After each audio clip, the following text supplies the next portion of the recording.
the most exciting part of the entire module and the entire course. We are going to begin our movement training.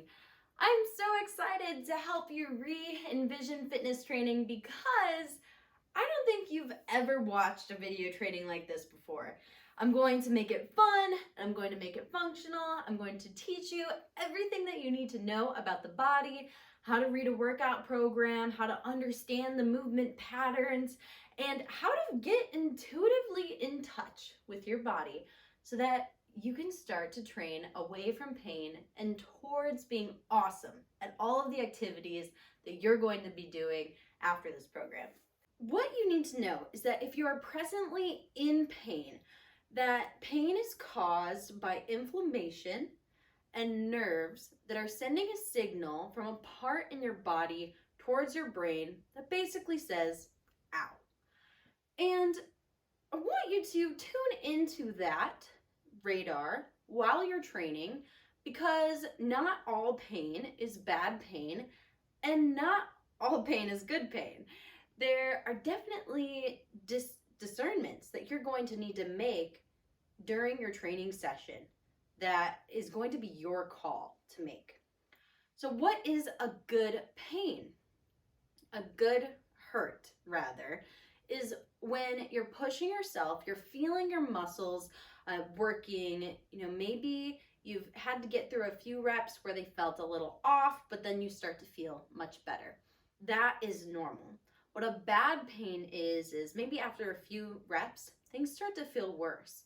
Something's not right. Something's shocking you or, giving you a signal that says, ow. And in that point, I need you to stop training. I need you to make a note of it, and I need you to message me and tell me about it so that we can make a plan to move forward.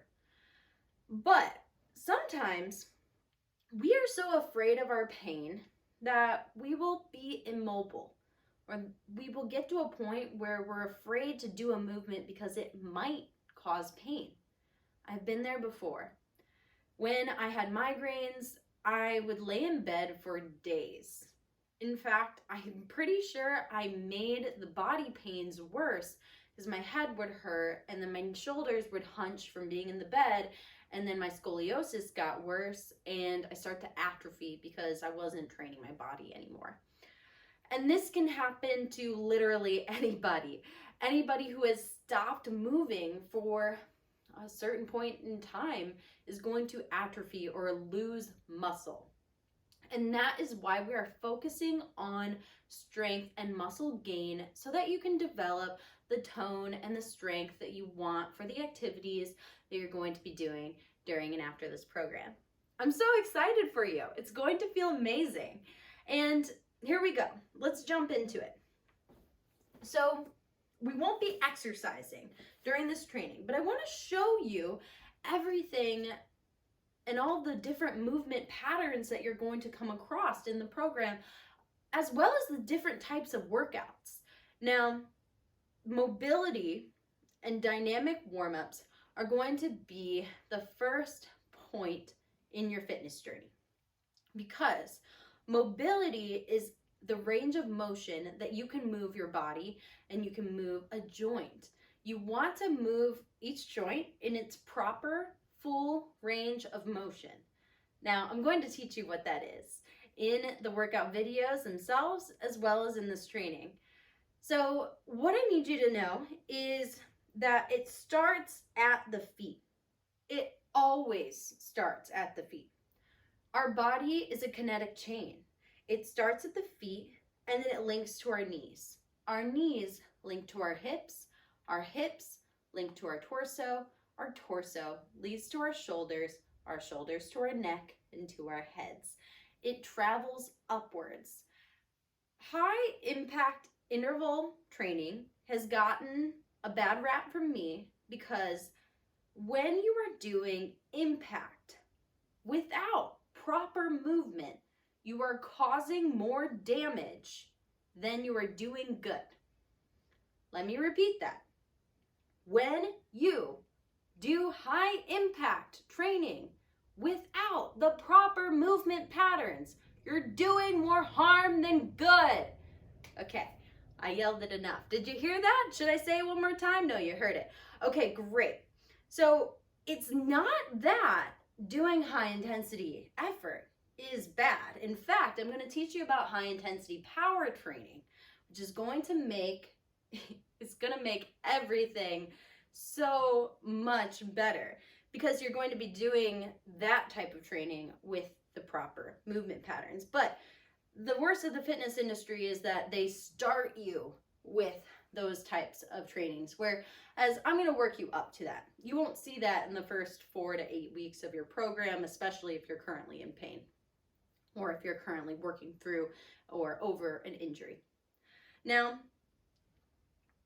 proper movement patterns are important to know, and I'm going to teach you all of them. They start at the ankle, so I'm going to start at the ankle. I'm going to lift up my leg here. I'm going to show you dorsiflexion and plantar flexion. So dorsiflexion is what I'm doing now. My toe is pointed up towards my knees. My knee is at a 90-degree angle here, and my toe is pulled up so I feel tension through my shin. This is a great move to strengthen some of your dorsiflexion muscles. But there's another friend to it, the plantar flexion. There's always a length tension relationship between two opposing muscle groups. So whenever there's one movement, there's an opposite opposer that does the other. So dorsiflexion, plantar flexion. Dorsi flexes the front of the body, plantar flexes the back. And you'll notice that with a lot of movements is that there is a forward and there is a back. So with the other movement patterns of the foot, inversion and eversion. So an inversion is where your foot goes inward, and an eversion is where your foot goes outward. Now, when you are walking or doing any of the movements, you're going to want to find the balanced middle between inversion and eversion. If you have flat feet, you're more likely to invert. If you have high arches, you're more likely to evert. So it will be especially important if you have either of those to find the balanced middle ground. And you do that by planting your feet, finding weight through your heels, also finding the outside of your foot, and placing weight through your big toe. You'll want to spread your toes out onto the floor as if you're grabbing the floor with your feet. And this will give you a really good, strong stance for any of the movement patterns that you find in your program. Okay, great. That's a really important one. All right, so if you get bored of this video and you watch that part, you're in a really good spot, okay? Because that's really what you need to know for the rest of the chain to go off correctly. There may be other hitches, but we're going to work our way up. All right, so different joint types, all right? The ankle is a very complex joint because it works on circumduction, which means it can go in many different patterns. It can go in circles, it can go up, it can go down, right? It can move in like angles, whereas other joints aren't like that. Like the next one, the knee. This is a hinge joint. So when I raise my knee, I straighten it out, I am hinging my leg. It can only go that way. Now, maybe you crack your knees and like they go like side to side. It's not really supposed to do that. So avoid cracking your knees in a lateral direction because there are a lot of small joint connections under your patella that can be shifting or causing damage when you do that. So try not to like bend your knees this and that way. If you are someone, as you stand or squat, your knees cave inward, you can know that your hips most likely have an internal rotation to them that may be caused by the feet or the knees or the hips. Finding out which one requires an assessment. And if you've done your overhead squat assessment, you already know what way you're leaning towards. And for many people, it does start at the feet, but it could be that your feet are fine and your knee has a hitch in it or your hip has a hitch in it. we'll work with that, okay? So, important note, that knee is a hinge joint, and it's really only going to do this flexion, like this. Now, when you are doing lunging, squatting, you are also flexing your knees. And they are also doing that same movement pattern, but involving some other muscle groups. All right, now on to the hips. The hips are actually two different bones fused together. So it's very often that we can see misalignment of the hips. Maybe one hip is hiked up. Maybe one hip is twisted forward. Maybe your hips are going this way into a posterior pelvic tilt, where your bucket of your hip, where those two joints come together, is pouring backwards. Or maybe you have an anterior pelvic tilt, where your butt is sticking out like this, and you've got a nice low back arch here. Again, we are trying to find the middle ground. So a neutral hip and pelvis position is going to be the most beneficial for all of your movement trainings. So what is that? A neutral pelvis, practice with me if you'd like. You put your hand over your sternum, right below your breast, and then you bring your hand below by your pelvis, like this, okay? Now try to do the posterior pelvic tilt and feel how your hands come together.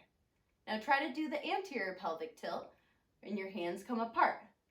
Now try to find the middle, where your low back is in a neutral position. It shouldn't feel stretched or arched, and your core should feel slightly turned on. You'll hear some certain cues in your workout videos.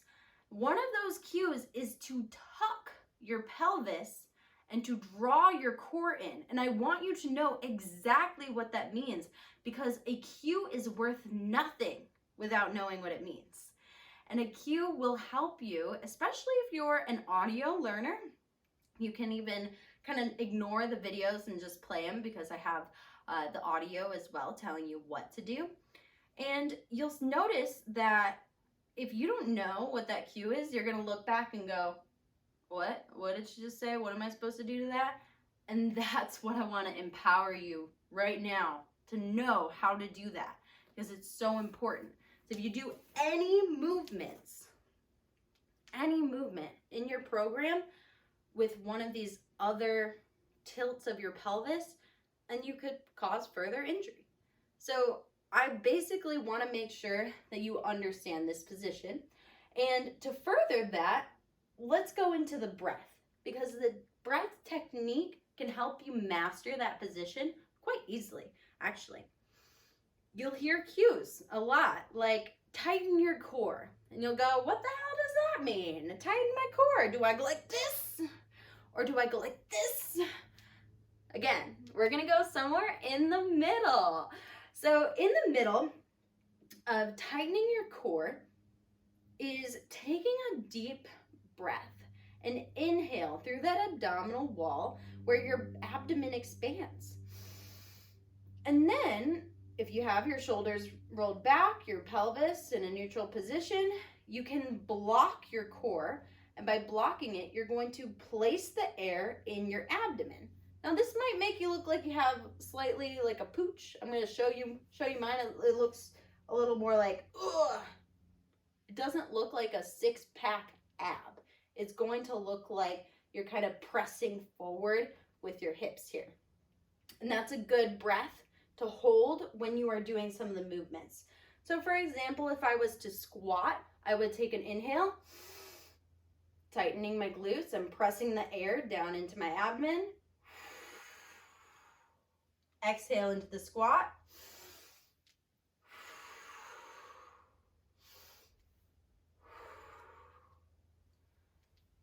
Which brings up another point. When should you breathe? You should breathe when you're doing the work. So throughout the entire exercise, you need to inhale at the start and you need to exhale when you're doing the most work. Reducing effort, that's when you exhale. Blocking your core is going to protect your spine during movement. It's very essential. Now, there is one other type of way to breathe, and you'll hear this a lot when you're doing core type work, and it has more of like an abdomen drawing in effect and squeezing. So what is that? So before, I just taught you bracing, and this is the drawing in method. So bracing, you inhale, you put air in your abdomen, and then you exhale as you do the work, and you inhale again, put the air back in, etc. But drawing in is going to be used when you're doing more like high repetition work, or specifically core work. So Pilates, you'll see this a lot, or yoga. You are breathing in a way that's almost a shorter breath, but you keep your abdomen locked in. So you stand with me now to practice.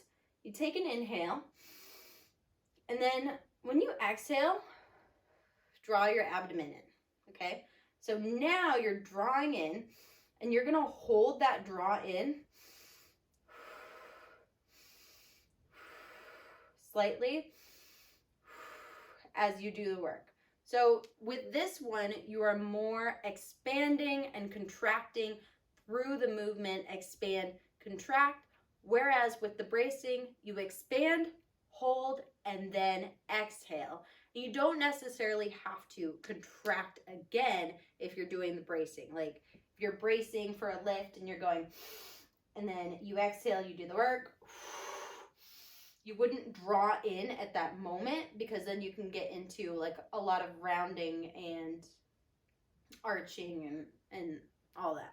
So again, just try to separate the two. Bracing is more for lifting and for doing some of the strength workouts, and drawing in is going to be more for your core workouts. Okay, great. Let's move up the chain again. We were just talking about breath, and your diaphragm sits right here over your thoracic spine. So as you inhale, you want to make sure that your diaphragm is the one expanding and opening your air. Unfortunately, due to computer work and chair work and all that, a lot of us are used to holding breath in our chest or breathing through our shoulders. So inhaling and going, kind of just keeping our abdomen still and our chest and shoulders raising. And it's hard for me to explain that, because I'm so used to doing the belly breath way. And the belly breath way is honestly a very, very important thing for getting out of pain and finding that alignment, because without that full breath of air, you're not taking up as much oxygen. And as we discussed in that spiritual module, the oxygen is so important for our healing. So when we are moving in our abdominal area, moving our thoracic spine, which is this middle back area, a very important part in our bodies that can cause pain, especially if you have scoliosis or you have a desk job that kind of creates shoulder pain, or anything else that kind of creates a pain in your back. It may be due to this muscle right here along your side. So this is the Latissimus Dorsi. It's probably one of the most important muscle groups of our entire body. That and the hip flexors are focused heavily in corrective exercises, which many people need because of our lifestyles. The Latissimus Dorsi gets overstretched when we do computer work. Anytime we are reaching forward like this, our Latissimus Dorsi is stretching. I'm going to call it lats for short now. And what you can see when the lats stretch forward is that my shoulders also gear forward, and they create this separation of the shoulder blades. We don't want separation of the shoulder blades most of the time when we're standing in good posture, because shoulder blades have these muscles to pull them together that help align the rest of the head, neck, and the lower spine. The shoulder blades cinch in and they lift the chest. So again, that thoracic spine is lifted when we use our shoulder blades and we use our lats. We take that inhale, we exhale, our shoulders relax. Feels really good. A little mindset here is that when you're thinking of these movement patterns, you're going to have to think of yourself as big. I want you to focus less on getting smaller when you're doing these movements and think about how much more you are becoming, how much bigger you're getting, how much more successful you are when you stand confidently in your power and you don't let slouching and the negativity that comes with slouching to affect you. Now just try it. Slouch and see how you feel. Would you pay much attention to me if I stood here and I talked like this and told you how to move? No, because we need to open up and get in full alignment to be as confident as we can be. I think that this next area is going to be a shocker for many of us because it's something we don't think about, and it's our chest. Now, as women, we have breasts, which we can say, we can't train our breasts to be perkier, and that's kind of true. But we can train our pecs so that they get to a point where we're more expansive and we're more perky. Now, if you have larger breasts, you may, if you have larger breasts, you may have troubles with some movement. But that is all the more reason to strengthen your back. So your chest is already defined due to our forward motion here. Our pecs are actually contracting in this motion here. Dun, dun, dun, dun, dun. Our rotator cuffs and our trapeziuses are all stretched out here, and our chest is contracted. Again, length-tension relationships are showing up here. The front and the back of the body, they are always pushing and pulling each other into that perfect alignment. And there is no such thing as perfect alignment, but I do think that there is a point where we feel our absolute best. And I know that I've had some serious revelations with using some of these movement patterns, especially as someone who has had scoliosis, has been in an accident that caused me to have migraines and head and shoulder issues. And not only that, but on top of running for all of those years, I had a lot of atrophy and a lot of misalignment in my muscles that I really did not get better control over until after the accident, until after I learned how to properly resistance train. And I always look back and go, damn, I could have been a much better athlete if I knew then what I know now. But everything is experience, right? So with our shoulders here, again, I want you to focus on relaxing the pecs, relaxing these upper traps as much as possible throughout your movement program and contracting the back. And it may take some time. You may feel like, oh man, I'm feeling more stiff than ever before by focusing on strengthening my back.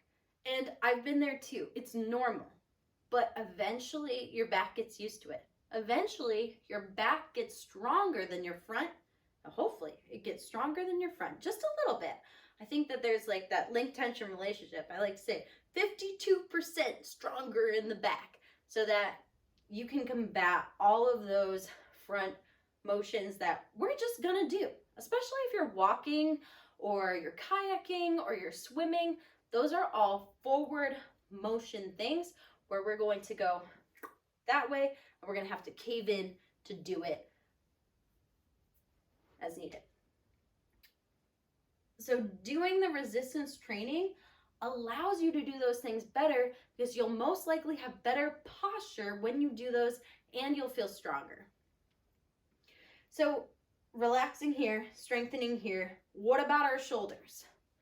All right, for people that have outer joint issues, like not connected into the hips and the, again, cut here. Now let's get into the shoulders. The shoulders are actually one of the most injured parts of our bodies. They honestly could be treated better. Again, those technology things can hurt our shoulders, but I think what's worse is that those technology things will strengthen a muscle group, and then it will make it almost impossible to feel at first. We're going to activate and start to feel them again. We'll make it harder to feel what the right movement pattern is.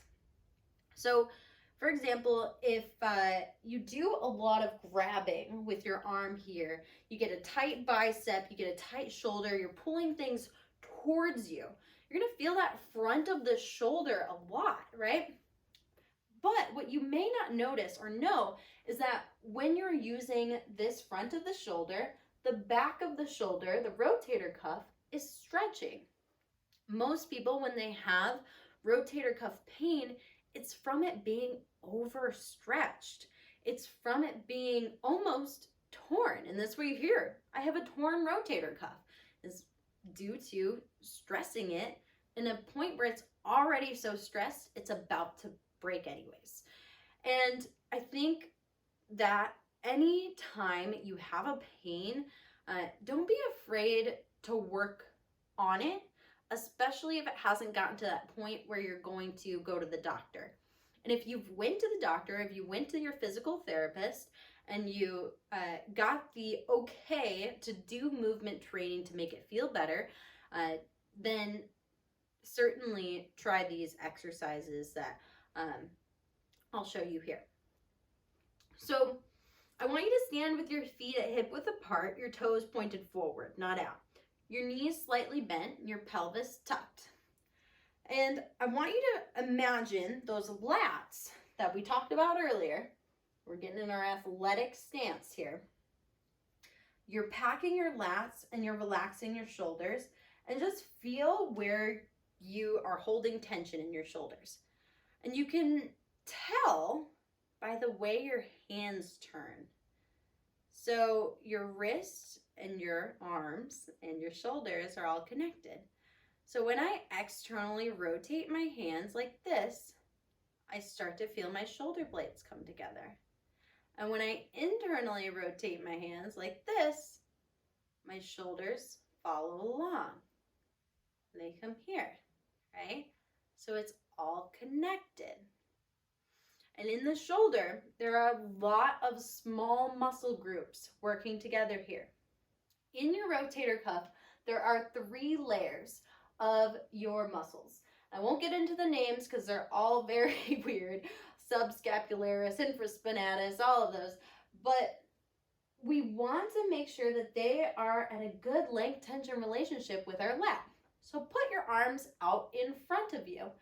In that same position, feet at hip width apart, toes forward, booty tucked, lats packed. Raise your arms forward. Now unpack your lats with your arms straight. It'll look something like this. Now repack your lats with your arms straight. Do you see what happens to your shoulders? They come with you. That's why strengthening the lats is going to be so important for getting these shoulders healthy and happy and functional. Now, I want you to do even more extreme and to pull your shoulder blades together from this position. And go lightly, especially if you currently have any pain. And then pull your arms forward without unpacking your lats. So do not unpack your lats, but just move your shoulders forward and back.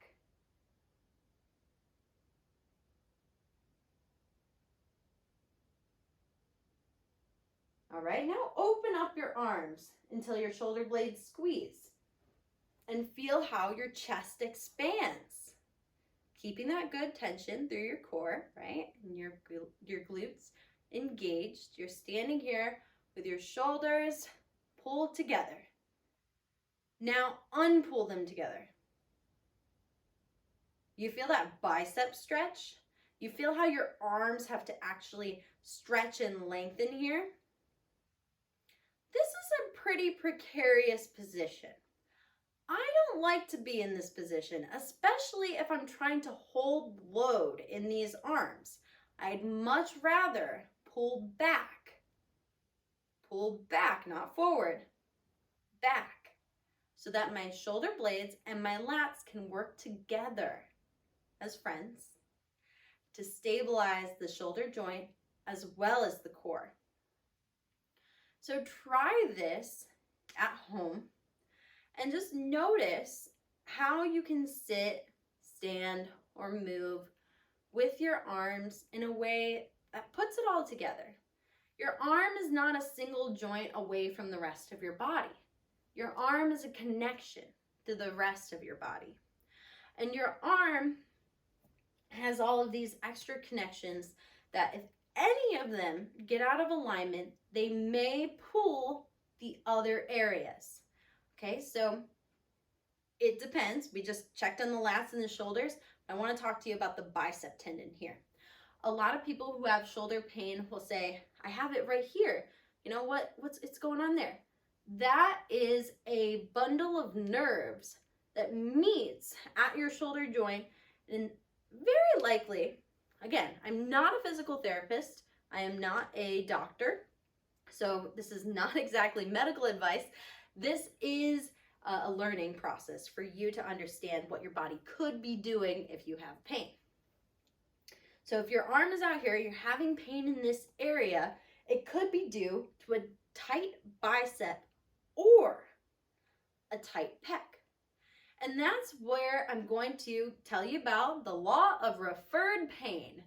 Referred pain is this weird thing where we will get pain where the most nerve fibers are, and it will send us a signal that says pain here, pain here, pain here.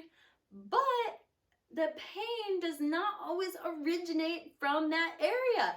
Our bodies are sneaky like that. So the pain here could be from a tight bicep or a tight pec, could be from the rotator cuff being overstretched. It could be from a weak tricep even.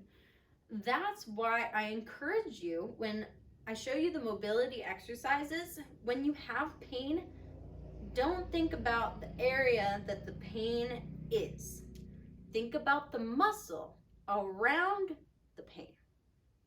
So again, if you have other areas, maybe you have a knee pain. Your knee pain could be caused by your calves or your quads or your hamstrings. Very unlikely, unless you have such a joint issue that was acute, where you acute pain is where you've done something to it at that moment that caused pain. And if that was the case, you should go see a doctor. But a chronic pain, a chronic ache especially, is usually due to a tight muscle interacting with the fascia, which are aggravating the nerves. They're all connected, and they're all just sitting on our bodies. They are really intricate. I'm very much a fan of the anatomy, and that's why I love it so much. And I think that when you are learning about your own body and your own referred pain, I want you to pay attention, especially when you're doing the mobility practices, to what works to relieve the pain. Because I don't want to tell you what's going to work for you without you going and trying it and saying, yes, that works for me. I want you to stay intuitive, because what works for me may not work for you, or what you think is working for you may not actually be what's working for you. For example, there was a time where I was rolling on this hip a lot. Again, I had scoliosis, and I ran around a track for 10 years. Okay, so 10 years I ran around a track, And you know, tracks, they go to the left side and they don't really like change the direction you're running in. So I was creating a muscular imbalance on this side that basically had my hip flexor caving in to a point that made my knee also cave in. And I had left knee pain for a while running. And I thought that because the knee pain was here, it was due to my quad. And so I spent a lot of time with the athletic trainer, especially in high school, getting my quad like zapped and getting it kind of loosened up. And I think I wasted a lot of freaking time because later on I started rolling around and I found the psoas muscle. The psoas muscle is part of your hip flexors. It's what brings you forward in motion with walking or sitting. They're responsible for that motion here. And they connect at your vertebra and they go down into your hips. And this muscle is covered by organs, by fascia, and it has a lot of things around it, so it's kind of hard to get to. But I was experimenting one day with my foam roller, and I was getting into this area here. The psoas also sits on top of your hip bone, and it originates there and it goes up into your vertebra. So I was rolling on this area here, and I couldn't believe it. I never experimented on that area before, and it just started to shift everything. It started to open up my knee. It started to relieve the outer hip pain that I was feeling, and I was blaming everything on. I was like, oh, it must be my hip or my knee, when really it was my hips, but it wasn't in the place that I thought it was because I hadn't yet educated myself fully. Again, I had that pain when I was in high school, and then I finally got rid of it after college and after working and training for years. And so often, I don't want you to get into this mistake. You think you're doing the right thing. You think you're doing something that helps, when really it hurts. So when you're doing these things, stay intuitive as to if they are actually helping. What you can do is you can start a training journal. And I recommend that you start a journal for this program, and you can use that as your training journal as well.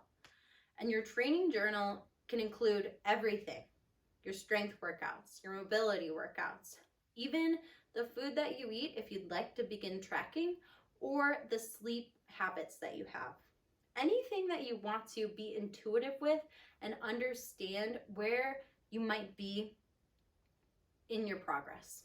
Because you are never going to understand your progress if you don't write it down and then reflect back on it. That way, if you've been rolling out your quad for, a month, you don't have to wait years to go, oh, it was my psoas that was tight. You can look back a month later and go, I did 4 weeks of rolling consistently and nothing's changed. Then don't waste your time on it anymore if nothing's changed. Change one thing at a time and then see if that makes a significant difference. So that also brings me back to one of our principles: small steps to change.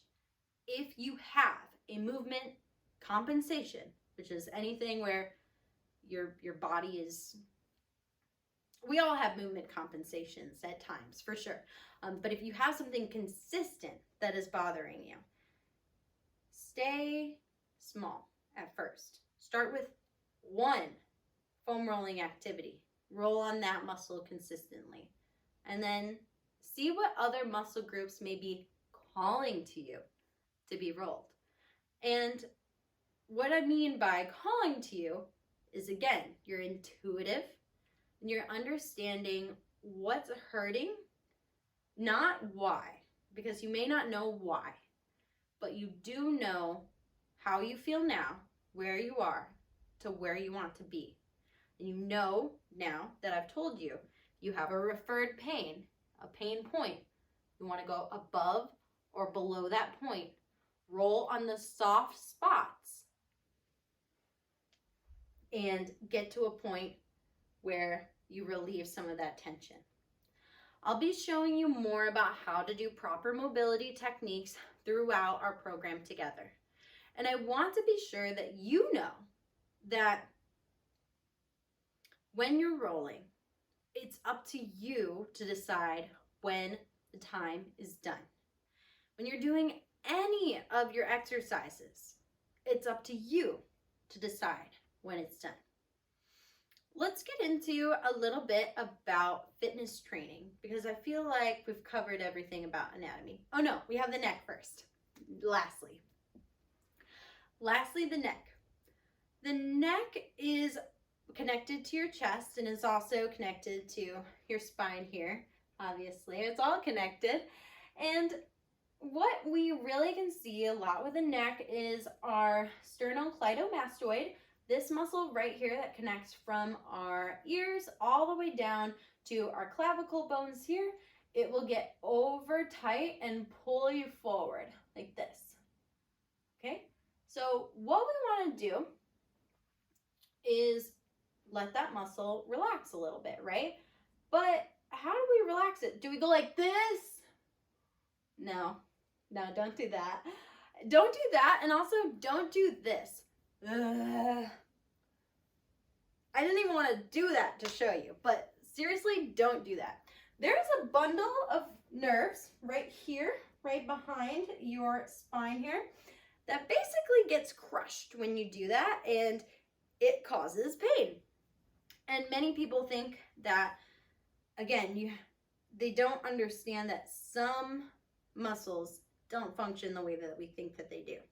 So the sternocleidomastoid is responsible for forward and back motion. It's not responsible for up and down motion. So in order to stretch that or to mobilize that, what you need to do is draw your chin back. When you draw your chin back, you create this lengthening sensation through your neck. Now, what you may not know is that you do need to have a curve in your neck. Your neck should not be completely straight. And in fact, if it is, like I had a 0-degree curve in my neck after my accident, you're going to end up having pain. 20 to 30 degrees is generally the normal amount of curvature that you would have in your neck, and it would be going this way.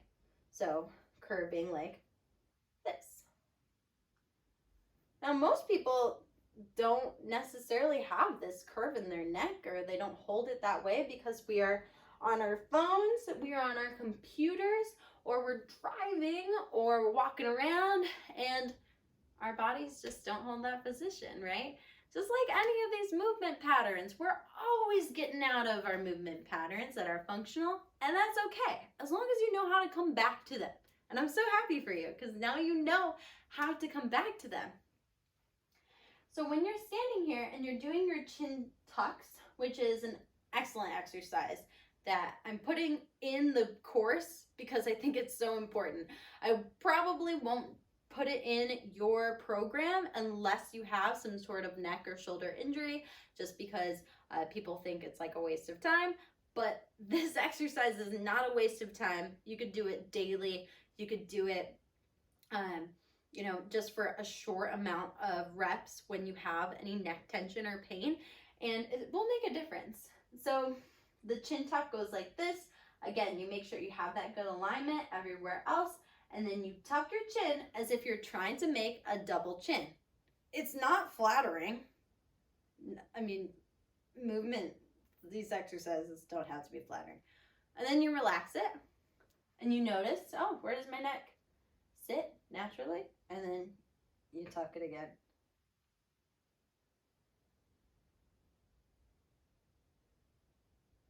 So when you do that, you're using another muscle up in front, and that muscle is getting stronger, as well as the muscle behind here is able to lengthen and do more extension work, which will help you relieve some of that neck pain.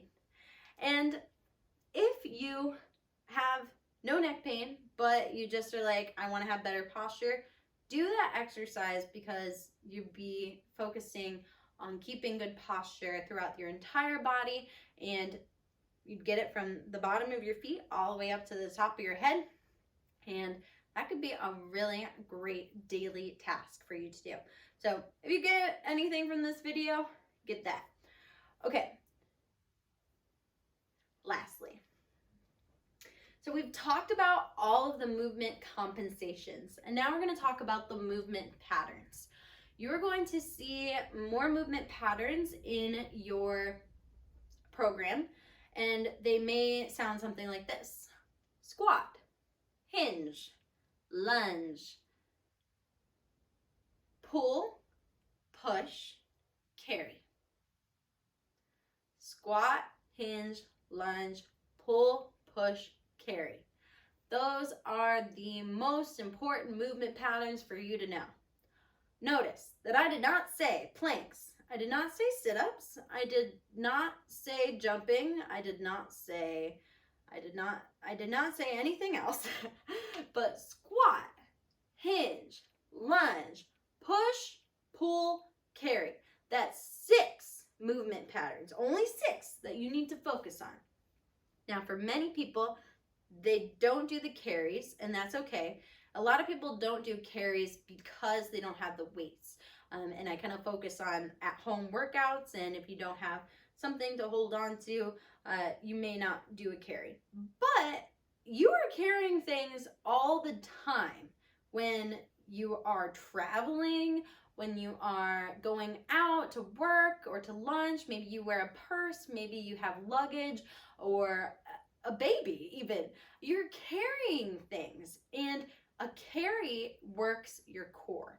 So I'm going to start there because, again, I think it's something that is often overlooked, that you don't see in a lot of fitness programs, and it's really because people don't understand them or they don't find them valuable for some reason. And I'll put carries in your program as long as you're creative and you can either have a weight that's heavier than, say, 20 pounds, or you would put it in luggage or fill your luggage or something like that. So that's a carry.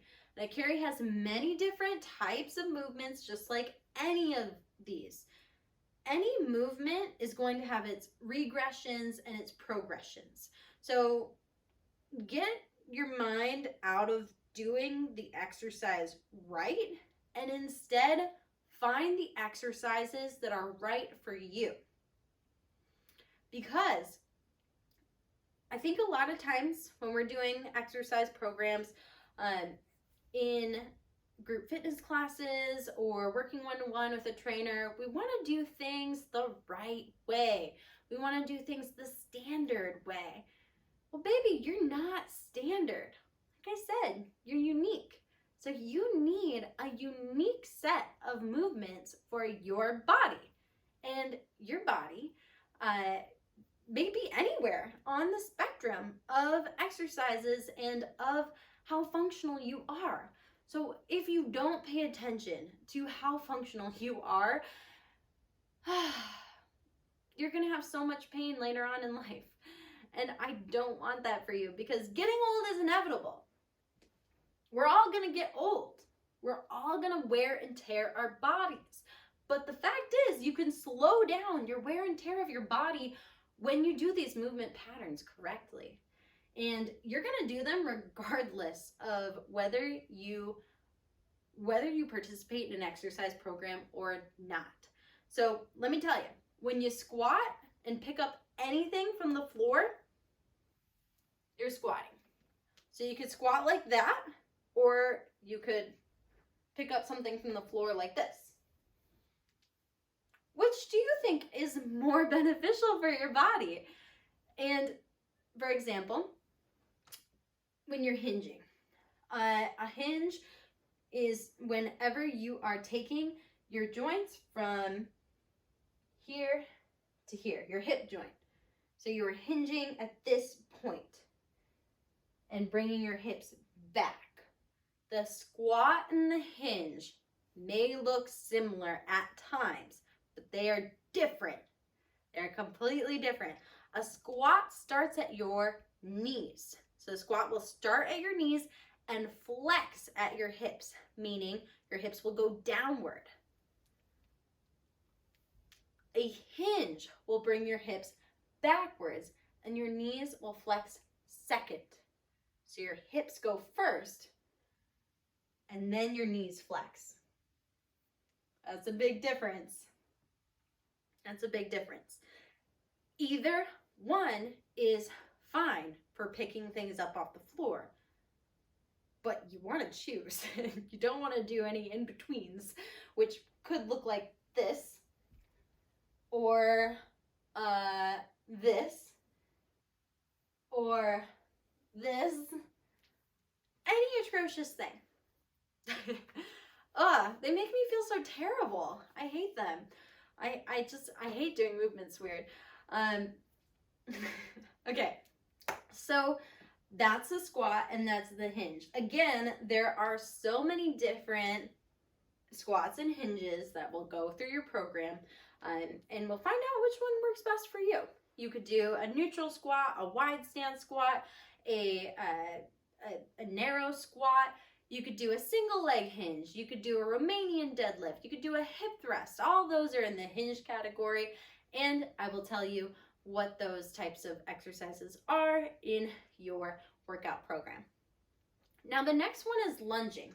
A lot of people avoid lunging, but here's why it's important.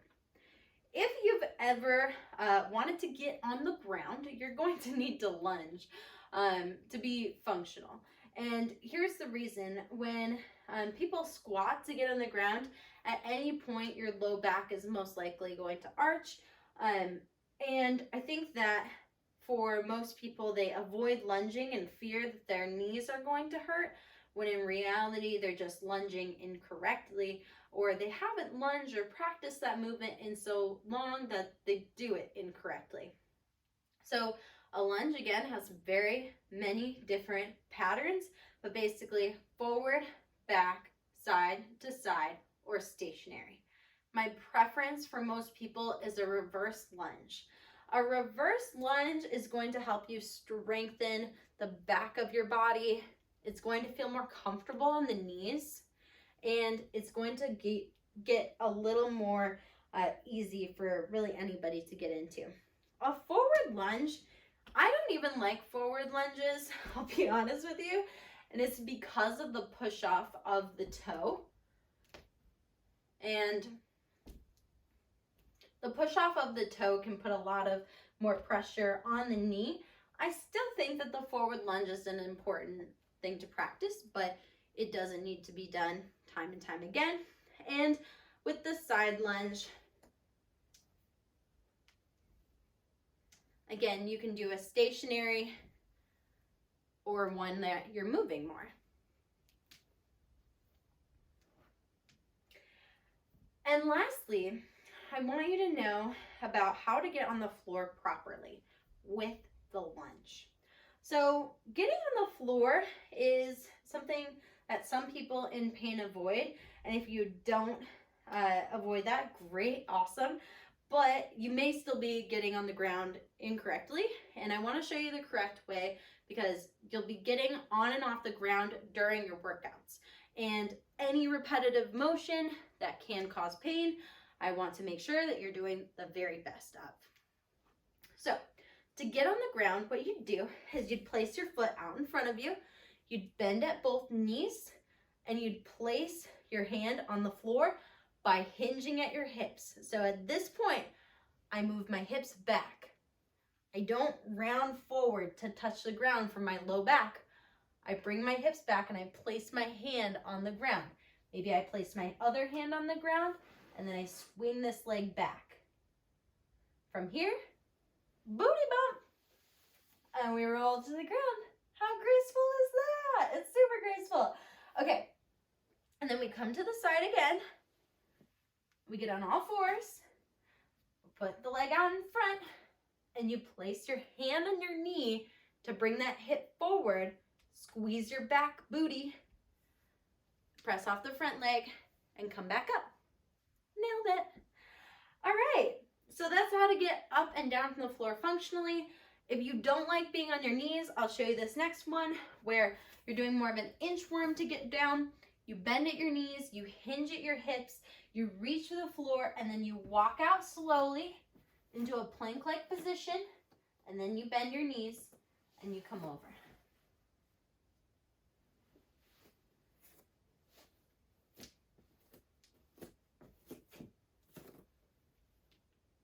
Okay, so squat, hinge, lunge. Great job.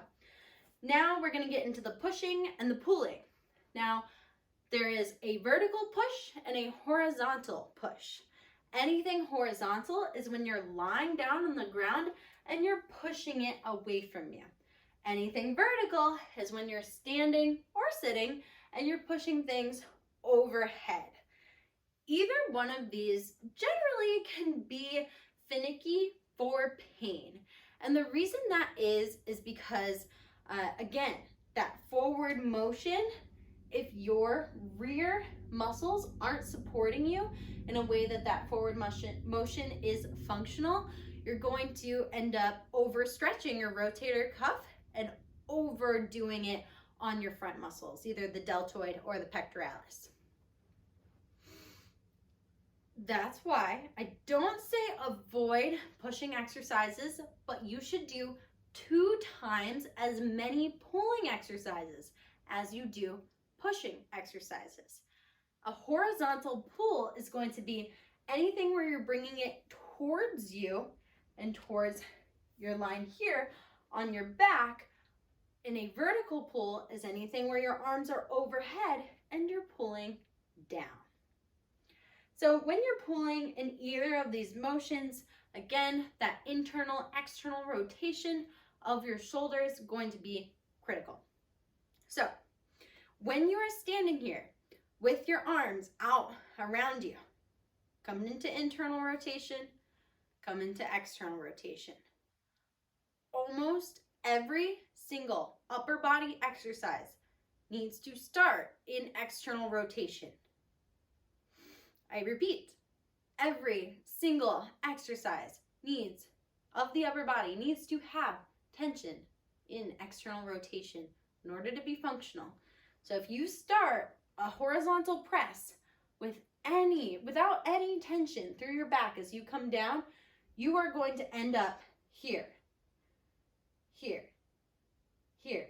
It's that push-pull relationship again and again, and it comes from the fitness industry saying, let's train this certain body part, and our mind's going, we only need to feel that certain body part.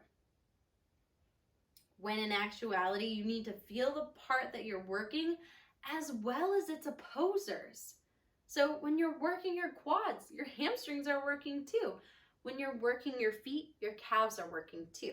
When you're working your glutes, your hip flexors are working. And when you're working your chest, you're working your back. So push, pull, length, tension, relationships. Oh.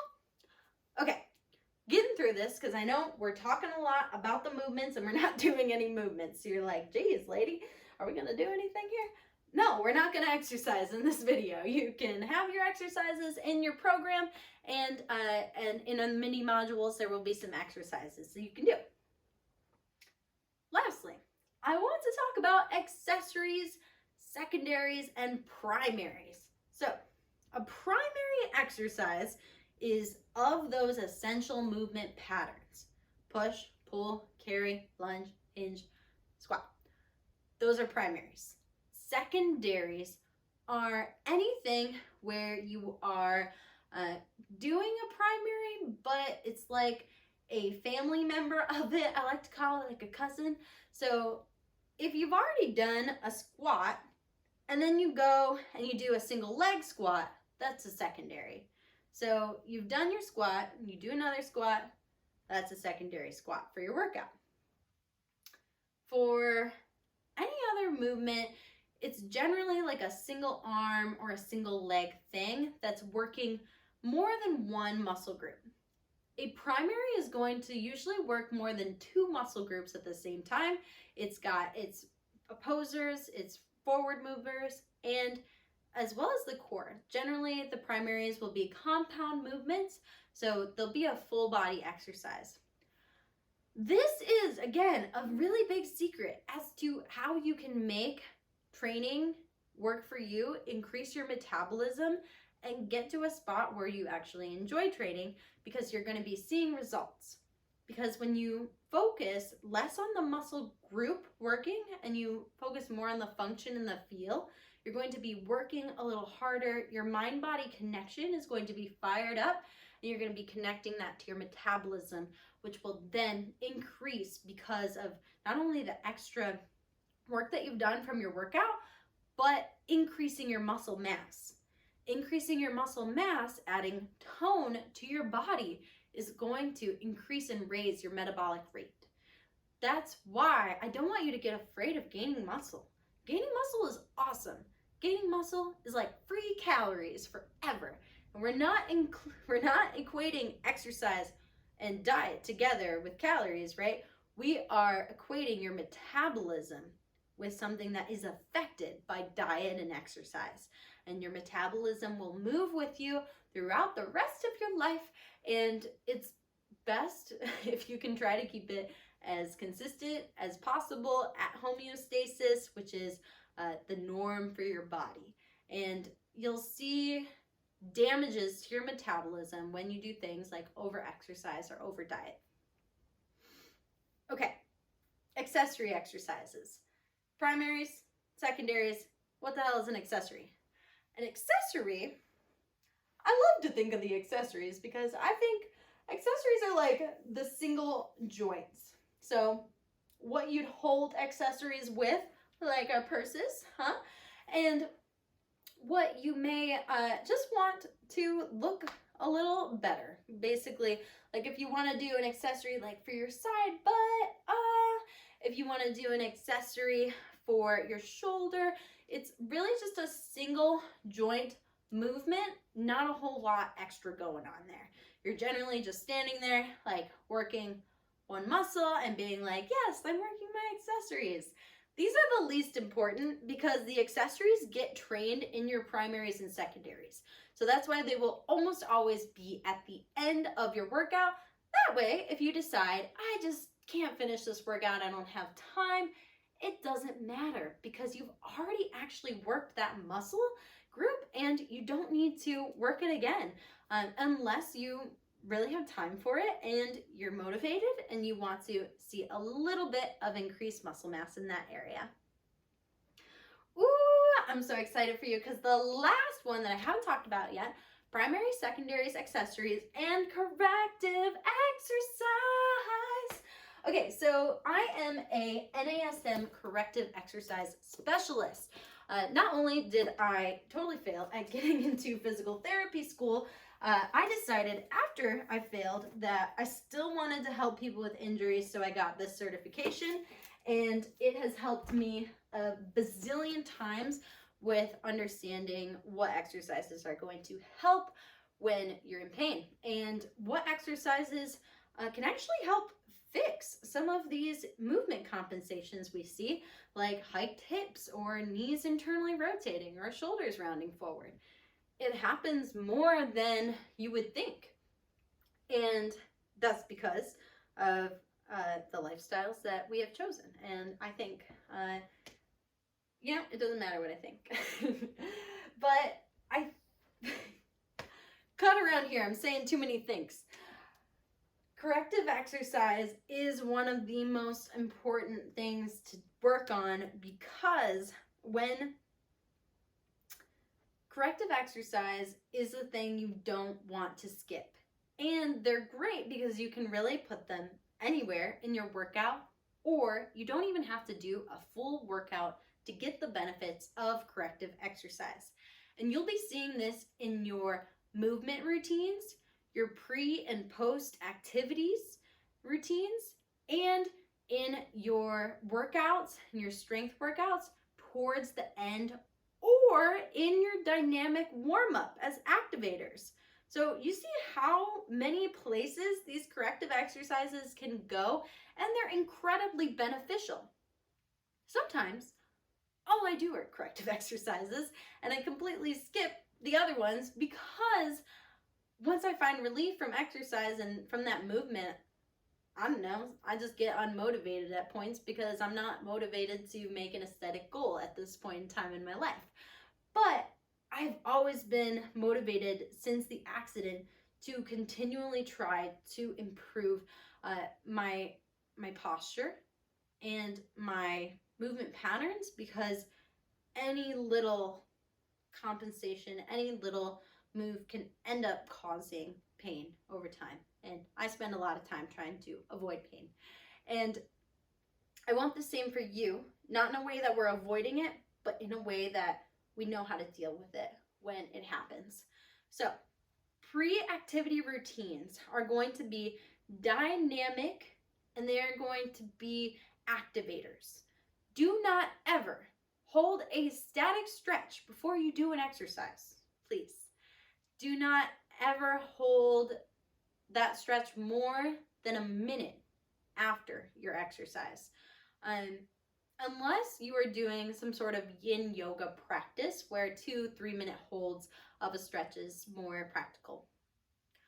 Stretching is not as important as they make it out to be for pain relief. Corrective exercise, things that move your joints in the proper range of motion, that are strengthening the exact muscle group that you need to strengthen so you can get out of pain, is the meat of this program. That's why you did the overhead squat assessment.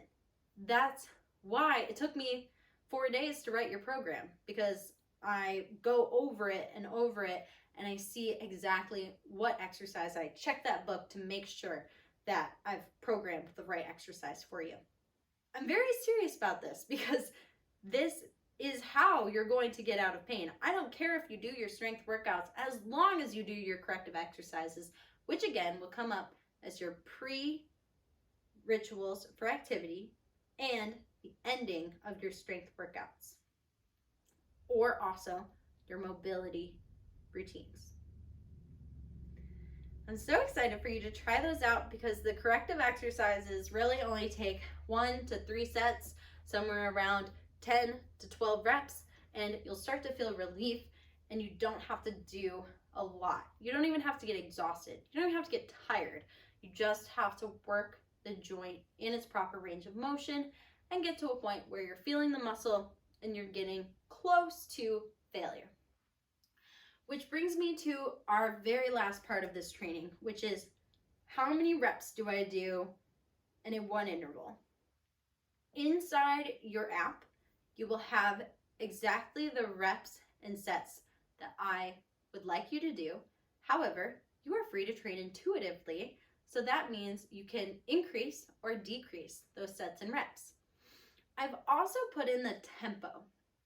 A tempo is when you are doing the movement, you want time under tension. Time under tension is going to be the thing that helps you gain muscle, and it's going to keep you from just moving your joints around to actually training a muscle group. When you're training a muscle group with time under tension, you'll see these numbers in your app called tempo.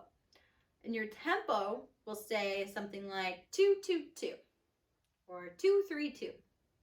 And those numbers mean the start of the movement, the middle of the movement, and the end of the movement. So the start of the movement, let's say for a squat, this would be the start. If I'm going 2 seconds down, 1-2, holding for 1-2, coming up, 1-2. For 3, for 2-3-1, 1-2, 1-2-3, 1.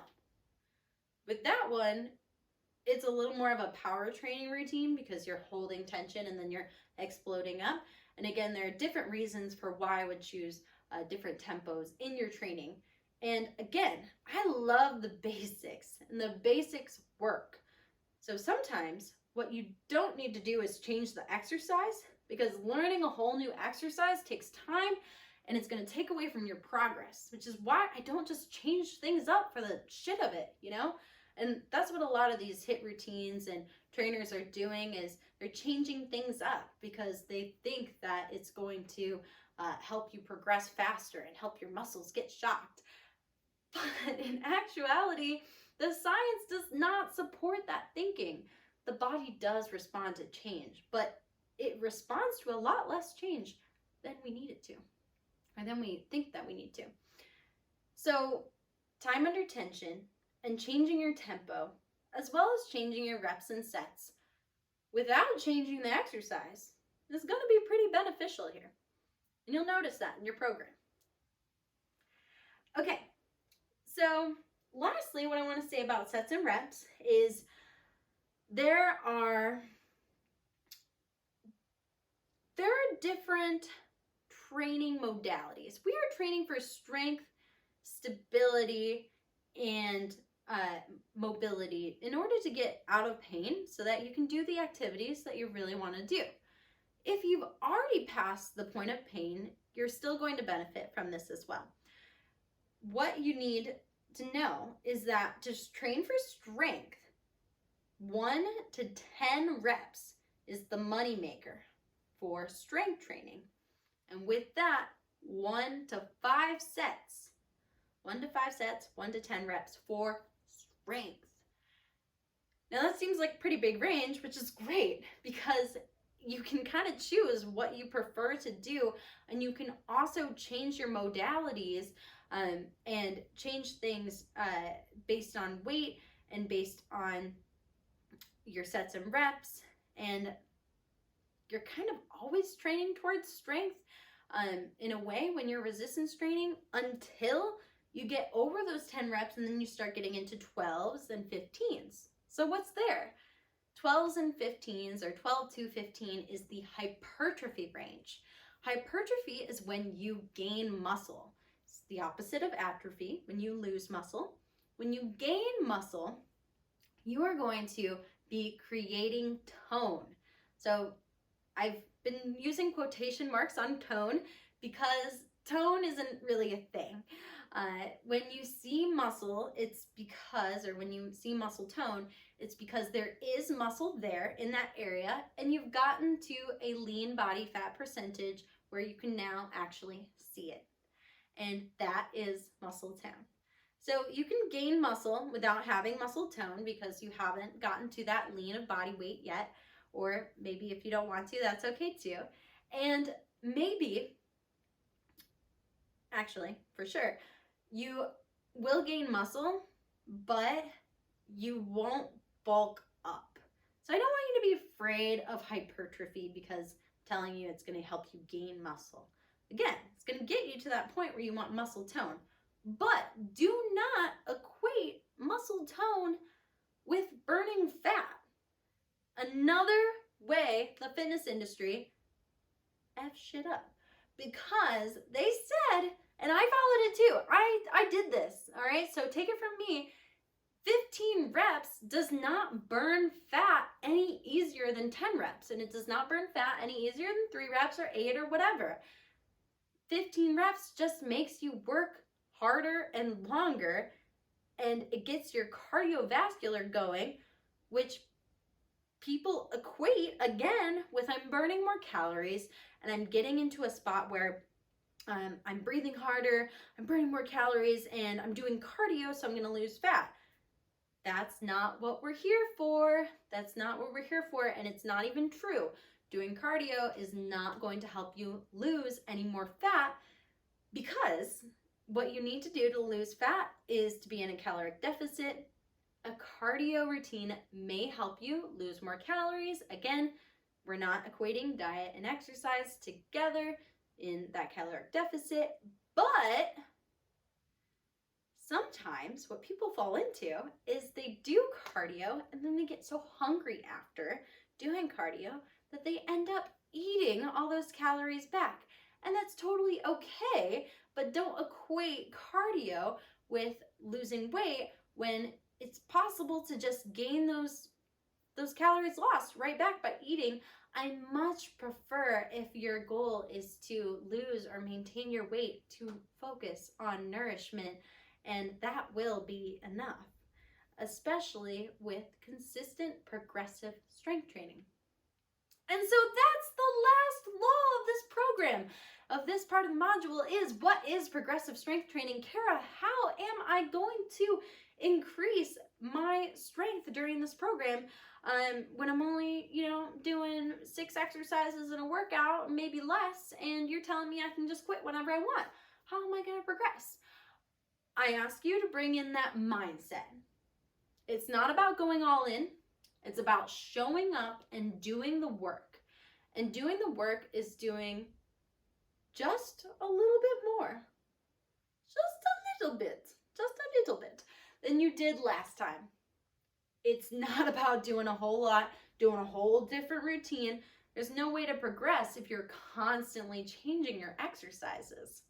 Now, what you're going to do is you're going to keep up the same exercises. Your reps and sets will change slightly based on the program I gave you. You'll be able to change or move those around as needed, but I need you to increase your weight or to follow those sets and reps changes. If you're training at home, you're probably kind of limited with what you have, body weight, light weights, or mini bands or loops or whatever that you have, but those sets and reps are going to account for that. What you can control outside of that is if you see your reps get lower, try to increase your intensity. That can be by grabbing a heavier band or grabbing a heavier weight or going slower or going faster. just depends. But again, small steps. I only want you to pick one. I only want you to pick one, and I want you to pick the one that you prefer. And I want you to pick the one that you are the most excited about. So if you want to see yourself get stronger and you want to see yourself have more weight that you can hold, increase your weights. If you want to be more explosive, if you want to be a little quicker, do it faster. If you want to be more stable, if you want to be more balanced, do it slower. And if you want to do a little bit more work, do a few more reps. And that is how you progress in this program with progressive strength training. I'm so excited for you because now you are armed with all the knowledge. I feel like I just gave you everything that I know about fitness training in this module. Maybe not everything, because you'll definitely be learning more in the mini modules. The mini modules will bring you along with some of the mobility techniques and some of the strength training techniques that I continue to use and some of those principles. But you really have what you need right now to get started. And I am excited to see where you go with it, because now you've completely got rid of all that bullshit from the fitness industry telling you needed to do high intensity exercise and you needed to exhaust yourself 24/7. Fuck that. No, you don't need it. Yes, you can do vigorous exercise, but you can do that using these training modalities. One more thing. Inside your workout, there are 3 types of training modalities that I use: single sets, supersets, or mini circuits. I do not do any circuits that are more than 3 exercises at a time. I think it gets confusing and it gets like you're doing more cardio than you are doing your strength workout. So those are the 3 types of workouts that you'll see in your program, and sometimes they intermingle in the workout. So if it's like, if you see your workout and it's like a primary that's a single set, a superset after that, and a mini circuit or a compound set after that, a compound set is also a mini circuit or 3 exercises together, then prioritize those primaries, go to the secondaries, and if you're short on time, drop the compound set. Again, that can be arranged differently inside your program, but I wanted you to understand what those 3 things are that you're going to see inside here. Single sets do take a little bit more time, but you still get value from single sets. in fact, a lot of strength value in single sets, and you do not have to not multitask in that moment, because sometimes the single sets have more rest time, so like maybe even 1 to 3 minutes. So I like to, sometimes if I'm doing single sets, intermix that with if I'm even just watching TV or something like that. Okay, cutting there because that was an awkward moment. And I think I have everything that you need for fitness training. Thank you so much for watching this probably extremely long video. I'd say that this is the meat of the program. It's the thing that I'm most experienced and most an expert at. All the mindset stuff and the spirituality things were things that I recently discovered that helped me stay more consistent, and I hope they help you stay more consistent as well. But if you take anything from this program, let this be it. Move your body correctly. Do it in a way like you care for yourself, and train intuitively. Train like you're there. Connect that mind and body and continually progress using that journal system that you're keeping, and start writing shit down. Okay? I'm so excited for you and to see all of your fitness progress.